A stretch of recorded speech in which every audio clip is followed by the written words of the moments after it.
যখন আসবে বন্ধু, সব কাজ কমপ্লিট করে তুমি মসজিদে চলে যাও, যেন তোমার পিছুটা না থাকে। বলে কেন?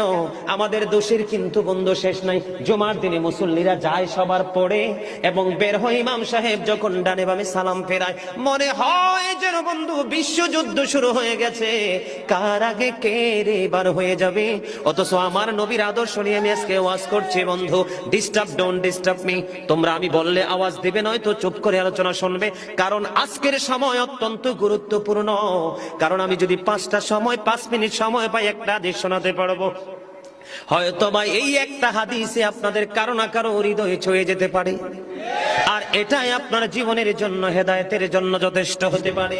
বন্ধু, মুসল্লিরা যায় রে সবার পরে, বের হয়ে আসে সবার আগে, এটা মুসলমানের কখনো চরিত্র হতে পারে না।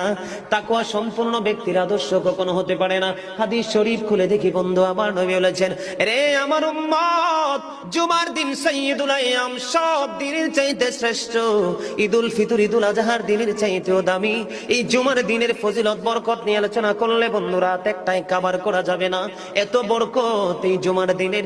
আমার নবী বলেছে, উম্মতির দল, জুমার দিনে কেউ যদি সবার আগে মসজিদে যায় আর সবার পরে যদি কেউ মসজিদ থেকে বের হয়, আপনি যাবেন, সবার আগে যাওয়ার আগে সুন্দর করে গোসল করবেন, উত্তম জামা, নতুন জামা পরবেন, আতর গোলাপ লাগাবেন।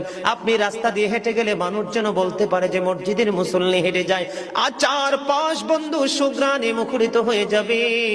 এমন ভাবে সবার আগে বন্ধু মসজিদে যাবেন, যাইয়া মসজিদে ঢোকার সময় ডান পাওটা দিয়ে মসজিদে ঢুকবেন, ঢুকে গিয়ে নামাজের শুরুতে বসে যাবেন। বসে যখন আপনি আল্লাহর ইবাদত করতে করতে করতে করতে সব মুসল্লি বন্ধু বের হয়ে যাচ্ছে, আপনার তাড়াহুড়া করার দরকার নেই। কারণ মনে রাখতে হবে, আসছি সবাই যেমনি একা একা, আবার যাব একা একা, হিসাবও দিতে হবে একা একা। পৃথিবীর সব মানুষ পর হয়ে গেল আমার কোনো সমস্যা নেই, আমার আল্লাহ এবং নবী আমার আপন হলে আই এম ভেরি সাকসেস।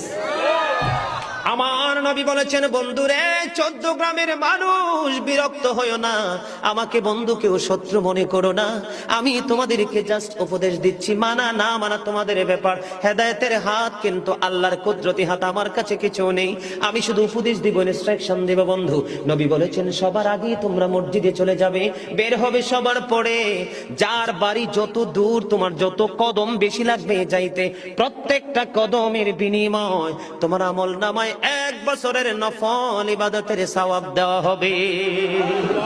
বন্ধু, হৃদয় খুলে শোনো, যারা মসজিদে যাও